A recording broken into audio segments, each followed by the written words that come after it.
Hello friends, तो first part में आपने काफ़ी कुछ आई के स्ट्रक्चर्स के बारे में समझ लिया। तो मैंने जैसे कि पहले ही बता दिया था आपको कि सेकंड पार्ट में हम आई की जो डिफरेंट वॉल्स के आपने पढ़ा था, interior, middle layer, outer layer और इनर लेयर, आज हम उसके बारे में बातें करने वाले हैं। तो सबसे पहले मैं बात करूँगी आपसे सबसे आउटर लेयर यानी कि स्क्लेरा के बारे में। तो जैसे कि पहले ही बताया था, स्क्लेरा जो होता है ये आँखों का जो आपकी सफ़ेद वाला पोर्शन होता है वो होता है स्क्लेरा। और ये आँखों का जो ये बहुत लंबा पोर्शन आप देख रहे हैं, पोस्टीरियर पोर्शन, जैसे कि मैंने पहले ही बताया था, ये एंटीरियर है, ये पोस्टीरियर। तो आँखों के बहुत सारे पोस्टीरियर पोर्शन को स्क्लेरा ने कवर करके रखा है। और यही स्क्लेरा आगे चल के आपको दिख रहा है, ये देखिए ऐसा स्ट्रक्चर कॉन्वेक्स जैसा, यही स्क्लेरा आगे चल के कॉर्निया में कन्वर्ट हुआ है। ठीक है, तो स्क्लेरा जो होता है ये आंखों का वाइट वाला पोर्शन होता है, और कॉर्निया जो होती है वो जो आंखों के आगे एकदम ट्रांसपेरेंट सी लेयर होती है। होती तो ट्रांसपेरेंट है लेकिन हमें कलर दिखती है, जैसे कि आपको दिखता है कि किसी की आंखें ब्राउन होती हैं, येलो होती, किसी की आंखें जो है हल्की सी ब्लू कलर की होती है, किसी की ब्लैक होती हैं। तो जो ये आँखों का डिफरेंट कलर होता है, इसकी वजह से हमें कॉर्निया कैसी दिखने लगती है, कलरफुल दिखने लगती है। तो देखिए, अब मैं बता दूं, स्क्लेरा जो होता है ये जो आपकी आंखों का शेप होता है इसको कवर करता है। साथ ही साथ स्क्लेरा जो है बहुत सारी एक्सट्रिंसिक मसल्स को अटैच करता है। एक्सट्रिंसिक मसल को अटैच करने का मतलब जो हम कभी कभी ऊपर देखते हैं, दाएं बाएं नीचे देख पाते हैं, ये हम इन्हीं एक्सट्रिंसिक मसल्स की वजह से देख पाते हैं, और इनको अटैचमेंट प्रोवाइड करता है स्क्लेरा। ठीक है, अब आते हैं कॉर्निया पे। तो जैसे ही आपको बताया कि कॉर्निया जो है ये एक ट्रांसपेरेंट वाली लेयर है जो कलरफुल आपको दिखती है, बट वो एक्चुअल में ट्रांसपेरेंट होती है। इसकी अगर हम बात करें, it is made up of transparent epithelial membrane की बनी होती है, और कैसी होती है, कॉन्वेक्स होती है। और इसका रिफ्रैक्टिंग पावर अगर हम बात करें तो इसकी रिफ्रैक्टिव इंडेक्स जो होती है वो अराउंड होती है 1.376। आपको पता है लाइट सबसे पहले कॉर्निया में एंटर कर रही है, कॉर्निया ही जो है वो लाइट को बेंड कर रहा है, और बेंड करके फोकस करके लेंस तक पहुंचा रहा है। और बीच में प्यूपिल है, प्यूपिल क्या कर रहा है, प्यूपिल ये डिसाइड कर रहा है कि कितनी अमाउंट ऑफ लाइट लेंस को देनी है। तो ये जो कॉर्निया काम कर रहा है ना लाइट को फोकस और बेंड करने का, इसको इसकी रिफ्रैक्टिव पावर कहते हैं। और ये जो इसकी कॉर्निया की रिफ्रैक्टिव इंडेक्स जो होती है वो होती है अराउंड 1.376। ठीक है, अब आपको दिख रहा है कि कॉर्निया के पास कोई ब्लड वेसल्स नहीं है, कुछ नरिशमेंट नहीं है। तो ये अपना नरिशमेंट लेता कहाँ से है, तो ये अपना नरिशमेंट लेता है एक्वस ह्यूमर से। और ये एक्वस ह्यूमर एक्चुअल में कहाँ से आता है, ये एक्वस ह्यूमर आता है ये सीलियरी बॉडी से। ये एक्वस ह्यूमर कहाँ से आ रहा है, ये सीलियरी बॉडी से आ रहा है। ठीक है, और जैसे कि आपको पता है सीलियरी बॉडी जो है ये कोरॉइड का ही एक्सटेंडेड फॉर्म है। ठीक है, अब चलिए आगे बढ़े यूवियर ट्रैक्ट की तरफ, जिसको हमने क्या कह दिया है, मिडल लेयर भी कहा है, कोरॉइड या फिर मिडल लेयर। आपने अगर पहला वीडियो नहीं देखा है देखिए, तभी समझ में आएगा। ठीक है, तो कोरॉइड के पास ही बहुत ही एक्सटेंसिव अच्छी खासी ब्लड सप्लाई होती है। तो ये क्या करता है, इतनी सारी ब्लड सप्लाई होने की वजह से इसका जो कलर होता है वो डीप चॉकलेटी ब्राउन कलर का हो जाता है। ठीक है, और इसी कोरॉइड पोर्शन में ही क्या होता है, लाइट का वो मोस्टली क्या होता है, अब्जॉर्प्शन होता है। लाइट का क्या होता है, अब्जॉर्प्शन होता है। ठीक है, फिर हम बात करने वाले हैं सीलियरी बॉडी की। क्यों, क्योंकि यही कोरॉइड तो है जो आगे चल के सीलियरी बॉडी, देखिए ये वाला ऊपर भी और ये नीचे भी सीलियरी बॉडी बना रहा है। तो ये सीलियरी बॉडी क्या करती है, ये इसमें होती हैं, इसमें सीलियरी बॉडीज़ में होती हैं मसल्स। ठीक है, और यही मसल्स से कौन निकलता है, सस्पेंसरी लिगामेंट। ये सस्पेंसरी लिगामेंट्स जो होते हैं इन्हीं की वजह से ये सीलियरी बॉडी क्या होती है, लेंस से अटैच होती है। और यही सस्पेंसरी लिगामेंट्स हैं जो लेंस के साइज को डिटरमाइन करते हैं।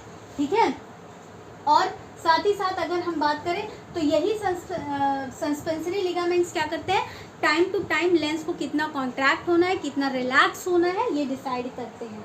ठीक है, और फिर अगर हम सीलियरी बॉडी की बात करें तो सीलियरी बॉडी में जो एपिथेलियल सेल्स हैं, ये जो आप यहाँ एक्वस ह्यूमर देख रहे हैं ये कहीं से तो आया है।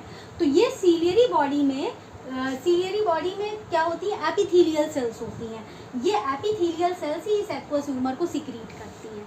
ठीक है, फिर उसके बाद आ जाइए हम बात करते हैं लेंस की। तो लेंस जो है बाई कॉन्वेक्स होता है, इस तरह से आपको शेप में भी समझ में आ रहा होगा। तो ये बाई कॉन्वेक्स होता है। वहीं हमने बात की थी कॉर्निया की, वो कॉन्वेक्स है, बाई कॉन्वेक्स दोनों तरफ से, ठीक है, बाई कॉन्वेक्स का है। और साथ ही साथ ये क्या करता है, बाई कॉन्वेक्स है, लेंस क्या करती है, लाइट को पूरी तरह से बेंड करके कहाँ पहुँचा देता है, रेटिना के पास में, ठीक है।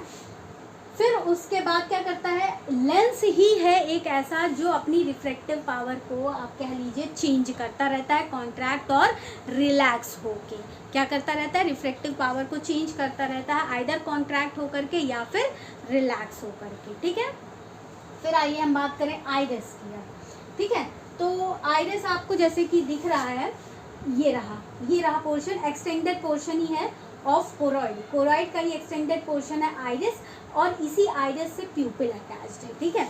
तो अगर हम आइरिस की बात करें तो आइरिस भी आपको समझ में आया है, मैंने पहले ही लेक्चर में बता दिया है कि इसी आइरिस की वजह से आगे जो आंखों का ये एंटीरियर पोर्शन है ये फिर दो सेगमेंट में डिवाइड हुआ, एंटीरियर चैम्बर और पोस्टीरियर चैम्बर में। एंटीरियर चैम्बर आपको दिख रहा है कॉर्निया और इस प्यूपल के बीच का चैम्बर है, ये एंटीरियर चैम्बर हो गया। और वहीं पर अगर हम बात करें इस प्यूपिल और लेंस के बीच का जो चैम्बर हुआ ये हो गया पोस्टीरियर चैम्बर, ठीक है। इसी आइरिस की वजह से ये डिवीजन हुआ, ठीक है।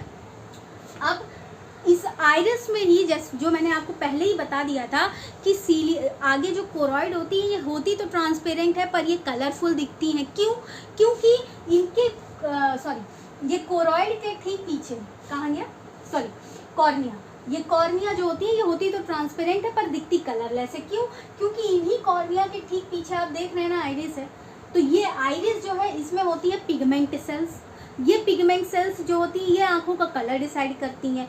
तो जब कलर डिसाइड करती हैं ये कलरफुल हो जाती है, इसकी वजह से ये कॉर्निया जो ट्रांसपेरेंट लेयर है ये भी कलरफुल दिखना शुरू हो जाती है, ठीक है। फिर मैंने आपको बता दिया, अब इसमें दो लेयर्स ऑफ स्मूथ मसल्स होती हैं, पहली होती है सर्कुलर लेयर होती है और दूसरी होती है रेडिएटिंग। तो जब आप आंखों को देखेंगे तो ये रही मैंने छोटा सा स्ट्रक्चर बनाया है, ये है आंखें, बीच में आपको गोला सा दिखता है, उसमें भी आपको बहुत छोटा सा पॉइंट बीच में दिखता है, वो होता है एक्चुअली प्यूपिल। और ये जो सर्कुलर ऐसे पहिए में जैसे सीकियाँ लगी होती हैं उस स्ट्रक्चर को हम कहते हैं आइरिस, ठीक है। और यही आइरिस तो है जो आंखों का कलर क्या करता है, डिसाइड करता है, ठीक है। तो हमने स्मूथ मसल्स की लेयर की बात की अगर, और हाँ आंखों का कलर जेनेटिकली भी डिटरमाइंड होता है। तो सर्कुलर मसल्स हैं और रेडिएटिंग मसल्स हैं। तो सर्कुलर मसल्स क्या होती है, ये कॉन्ट्रैक्शन का काम करती है, वे जबकि जो रेडिएटिंग मसल्स होती हैं ये रिलैक्सेशन का काम करती हैं, ठीक है। तो जैसे कि आप अचानक से रोशनी में गए तो अब कितने अमाउंट ऑफ लाइट अंदर जानी है, इसके लिए आंखें क्या हो जाती हैं, ये जो सर्कुलर मसल्स होती हैं ये कॉन्ट्रैक्ट हो जाती हैं, और अचानक आप रोशनी में गए तो कॉन्ट्रैक्शन करके ये अमाउंट ऑफ लाइट को रेगुलेट कर लेती हैं। और वहीं अगर आप अंधेरे में गए, आपको ऑब्जेक्ट क्लियर नहीं दिख रहा है, तो यही जो रेडिएटिंग मसल्स होती हैं ये रिलैक्स करके चीज़ों को क्लियरली विजुअलाइज करने में हेल्प करती हैं, ठीक है। फिर हम नर्व सप्लाई की अगर बात करें तो दो तरह की नर्व सप्लाई है, सिंपैथेटिक नर्व सप्लाई और पैरासिम्पैथेटिक। तो ये जो पैरासिम्पैथेटिक नर्व सप्लाई है ये प्यूपिल को कॉन्ट्रैक्ट करती है, जबकि जो सिंपैथेटिक नर्व सप्लाई है ये प्यूपिल्स को क्या करती है, डायलेट करती हैं।